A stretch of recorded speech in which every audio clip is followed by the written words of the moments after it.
Hello everyone, welcome to my channel Eternal Philosophia. So today we are going to discuss about interstellar dust hypothesis. This video is going to be beneficial for all the UPSC students and those who wants to know about the general studies. So basically this video is from geography, origin of the earth. And I want to thank you all my subscribers and those who have not subscribed my channel please do subscribe like and comment. So let's get started. पहले तो हम introduction देखते हैं. ये जो auto Schmitt हैं वो एक रशियन साइंटिस्ट थे और इन्होंने प्रपोज किया था Interstellar dust in which year in the 1943 to explain the problems of origin and the earth. Okay, जो भी problems थे in the origination of the earth they have explained. और ये जो अर्थ और सोलर सिस्टम है इसको might have been taken to have been formed from gas and dust particles. ये जो अर्थ है और सोलर सिस्टम किससे बने हैं? This has been formed from gas and dust particles जिसका जेनेसिस जो है स्किमेट ने एक्सप्लेन नहीं किया है. ठीक है. So ये जो scientific researches थे about the universe have given ample of evidences of the presence of dark matter in the form of gas and dust particles जिसको हम जानते हैं as a gas cloud और dust particles in the universe. So we have found कि जो scientific researches थे उन्होंने काफी सारे एविडेंसेस प्रमाण दिए हैं about the presence of matter in the form of gas and dust particle. Okay. और ये जो गैशियस क्लाउड्स है और डस्ट पार्टिकल्स है ये शायद बने थे form from the matter coming out of stars and meteors. Okay. ये जो गैशियस क्लाउड और डस्ट पार्टिकल्स थे ये स्टार्स और मेटियोर से बने थे. और during the galactic revolution that means कि जैसे कि for example this is our universe. Okay. And this is our sun here. So Galiatic revolution means just like this. So Galiatic revolution, that means it was moving like this. So capture dark matter of universe. What sun did is that it captured dark matters जो कि universe में presence थे. ठीक है. और जो dark matters थे वो कैसे थे? Of gaseous cloud and dust particles had their own angular momentum. जो डस्ट पार्टिकल्स थे उनका खुद का मोमेंटम था. ओके.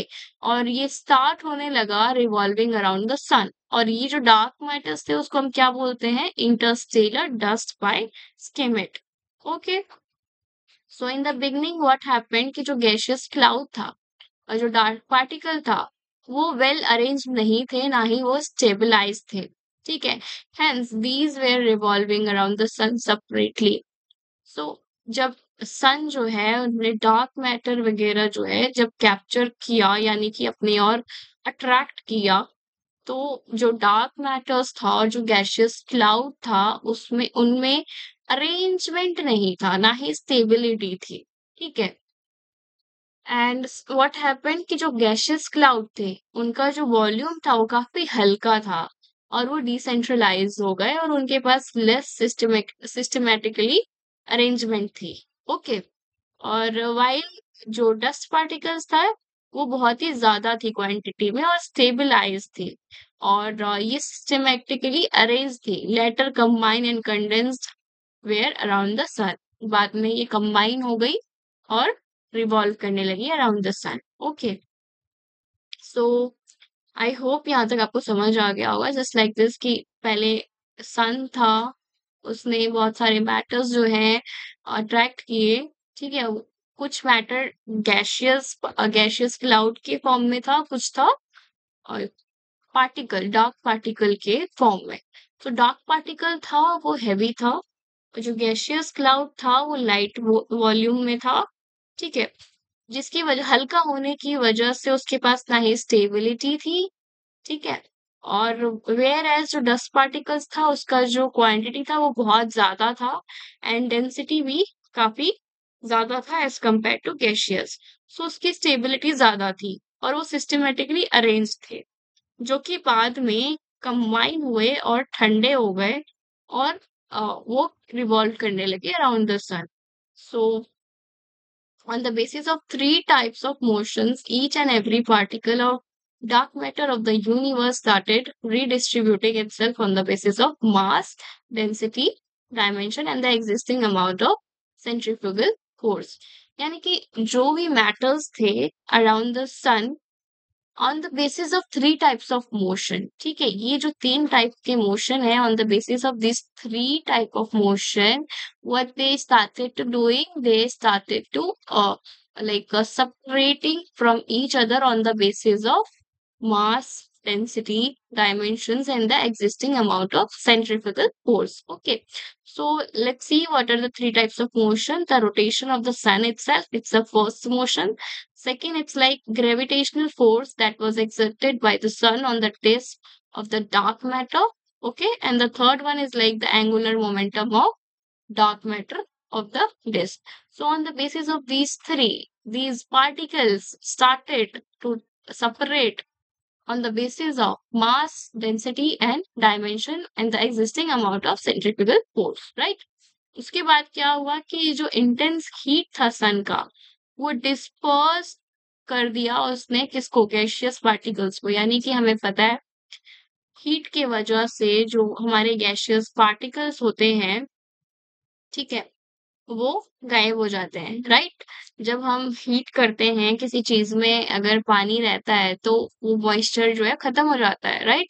तो जो गैशियस पार्टिकल्स थे वो डिस्पर्स हो गए, जो भी ही सन के अराउंड थे। यानी कि जितने भी लाइट गैशियस पार्टिकल्स थे वो मार्जिन में चले गए डिस्क के, ठीक है। और जो इंटेंस हीट था, जो कि उसकी वजह से हैवी पार्टिकल्स भी फॉर्म हुए, ठीक है, which remained in the inner band of the disk. So heat के वजह से, ज्यादा हीट के वजह से जो गैशियस पार्टिकल्स थे वो मार्जिन में चली गई, यहाँ चली गई, और जो हीट की वजह से हेवी पार्टिकल्स जो फॉर्म हुई थी वो कहाँ रह गई, सन के पास में रह गई, ठीक है। So this was disc band. और क्या हुआ था कि जब कॉलिजन हुआ था among the dust particles, started the process of aggregation around the bigger particles which became embryo of the future planet। यानी कि जो डस्ट पार्टिकल्स हो रही थी, जो कि कलेक्ट हो रही थी सन के अराउंड, वो एक दूसरे से कोलिजन करना स्टार्ट करी, और उसके बाद क्या हुआ कि प्रोसेस ऑफ एग्रीगेशन हुआ, यानी कि एडिशन का प्रोसेस स्टार्ट हुआ, जिसकी वजह से जो बिगर पार्टिकल्स थे, बड़ी बड़ी पार्टिकल्स थी, वो साथ में कंबाइन होने लगी और उन्होंने एम्ब्रॉय बनाया, किसका, फ्यूचर प्लैनेट्स का, ठीक है। So with the passage of time, यानी कि जैसे जैसे टाइम बीतता गया, ये जो एम्ब्रॉयज है इन्होंने कैप्चर किया मोर एंड मोर मैटर, और फिर ये बड़े होते गए साइज में, और ये क्या बन गए, एस्ट्रॉइड्स बन गए। और ये जो एस्ट्रॉइड्स हैं ये बाद में और बड़े होते गए साइज में, और due to this continuous accretion, that means की addition of nearby matter around them, thus became planet, ठीक है। इसी तरह क्या हुआ, जब ये एस्ट्रॉइड्स है वो और ज्यादा मैटर्स को अपने और खींच कर एडिशन करने लगे, यानी कंटिन्यूअस एक्रीशन होने लगा। उसके बाद क्या हुआ कि जो मैटर्स है अराउंड देम वो क्या बन गए, प्लैनेट्स बन गए। और कुछ मैटर क्या है वो रिमेन, यानी कुछ मैटर जो रह गए डिस्क में, जो कि बाद में कंडेंस हुए और उन्होंने फॉर्म किया सैटेलाइट्स, ठीक है, प्लैनेट्स के। और जो इनर प्लैनेट्स थे वे हाई डेंसिटी में थे as compare to outer planet of the disc, क्योंकि हमने देखा कि जो अंदर वाला प्लैनेट था, ठीक है, this is like a heavy वाला एंड दिस इज गैशियस। सो जो अंदर वाला था, दैट वाज इनर वाला, it was more in high density, ठीक है, because the dust particles, because of heat, it remained and it became a heavy, और जो डिस्क के मार्जिन में चले गए थे वो गैशियस पार्टिकल्स थे, राइट। तो यहाँ पे क्या हुआ कि हमें इससे एक प्रॉब्लम जो है वो सॉल्व हो गई। हमें पता चल गया कि जो हमारे इनर प्लैनेट्स हैं वो हेवी क्यों हैं as compare to outer planets, ठीक है, outer planets. So this was what this theory is teaching us, and they want to know about this origin of the earth. So let's see the criticism. What are the criticism that this theory faced? So पहला तो just like कि gravitational जो force था primitive sun का, वो तो incapable था as compare to this capture dark matters जो कि स्कैटर्ड थे in the universe. Only binary star system can do this, यानी कि जो पार्टिकल्स सन ने अट्रैक्ट किए थे अपनी और कैप्चर किए थे, वो ग्रेविटेशनल फोर्स जो है सन का, वो इनकेपेबल है to doing this, like attracting this dark matters from the universe.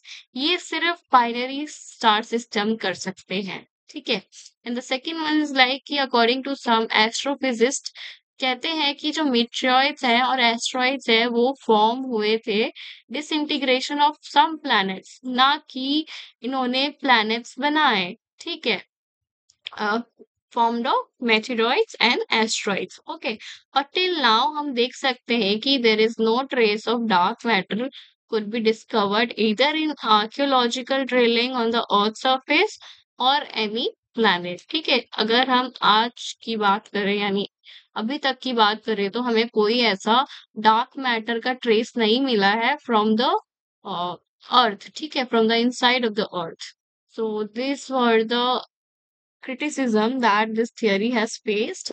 So here we have completed this interstellar dust hypothesis. For better understanding, you can go to the Google and there you will see a picture of this interstellar dust hypothesis. It will be more clear to you. Okay. So thank you everyone for watching my video. If you feel that my videos are helpful for you, please do subscribe, like and comment.